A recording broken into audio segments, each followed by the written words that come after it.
Арно, ама носталгија почна да ме пука. Сакав да си се вратам дома, меѓу своите, да ја видам мама, тато. И кога дојдов дома, све беше супер, пред врата дојдов, не дома, зашто татко ми не сакаше да ме пушти внатре. Джабе мајка ми му збореше, он не кеше да чуе. Јас сега, за да му докажам на татко ми дека можам да бидам голем маж, без разлика на тоа што го примам од позади, што направив? Се вработив у полиција.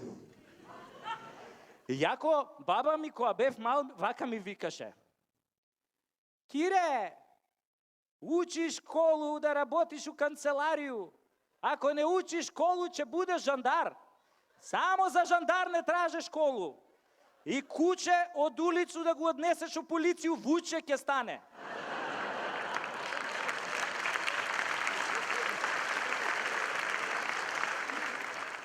Ама ја не ја послушав, отидов у полиција. Луѓе, како ми стоела таа униформата, кој ќе сум излегол на улица, сите по мене се вртеле. Додуше ја малку врцкав со газето, ама тоа од навика. Толку ја сакав униформата, што дури сакав да иставам и розови еполети и копчиња, али не кев да провоцирам од почеток. Ама морам да ви признам, пендракот колку сум го сакал. Од раце не сум го испуштал. Дури си го ставав подпирница за време на спиење, она имаш тврдо на подпирница, али ти додека спиеш не знаеш дека е пендрак. И морам да ви признам, само еднаш сум го употребил у року служба.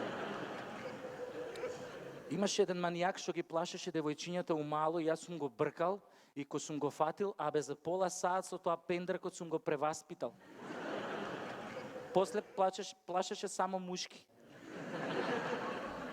И така ја го земав пендракот после употребата и го однесов на хемиско и таа што работи тамо ми вика: вика, господине полицај, следниот пат барем после интервенцијата стави или пред интервенцијата ставете му кондом. И добро сега.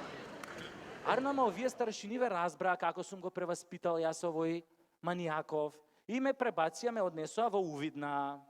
Во Увидна колку има луѓе тамо живот, колку се богати полицајците што работат у Увидна. Ја прво мислев дека они приватизирале некоја раскрсница за евро, ама после сватив што е штосот.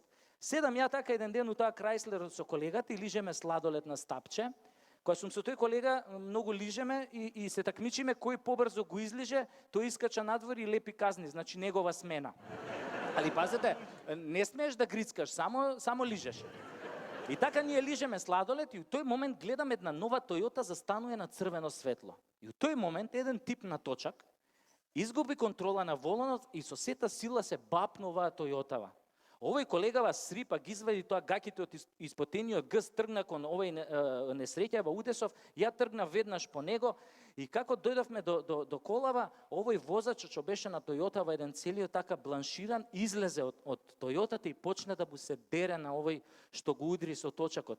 Па гледаш ли каде возиш наркоманиште едно джанкерско? Па нели гледаш колку васпитано си стојам овде на семафор со чичка нова кола и ти се најде да ми ја демолираш шабанарио една селјачка. Па вчера татко ми ја купи да ме почасти за отварањето на мојот нов салон и ти се најде тука да ми ја удираш мастурбанту еден дркаџиски. Па имаш ли ти уопште можност да ме обештетиш бе шупак еден издрндан? А на тоа овој дечко го гледа онака спокоен, мртов ладен и му вика: баце, добра кола се купуе, али добар дечко у Скопје тешко се наоѓа. А нас двајца судбината као да не спои. Судбината како да сакаше да ти го бапнам аутото.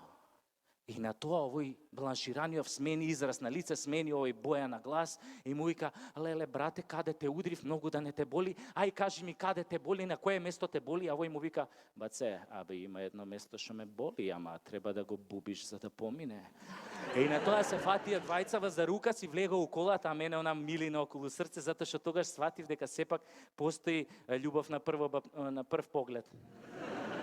Али овој колегава мој не ја свати таа работа, се изнервира и вика: чекајте бе, застанете, а за Увидов кој ќе плати? И тогаш овој бланшираниот извади 500 евра, ги фрли кон нас и стисна на газ. И тогаш ја уствари сватив зашо полицајците во Увидна живеат толку добро и сватив уш една работа, дека не е лошо да си фатиш добар дечко. Арно, ама татко ми исто како и баба ми не се импресионираше нешто што ја сум се вработил у полиција. Ја шо направив? Викам, морам да влезам дома, ој не ме пушта дома. И шо направив ја? Отидов во армија.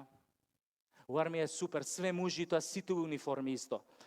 А и пошто ја многу сакам да работам со мужи униформи, нели, многу брзо напредував и набрзо станав аѓутант на еден наш познат македонски генерал. И мојата прва голема задача беше НАТО самитот во Букурешт.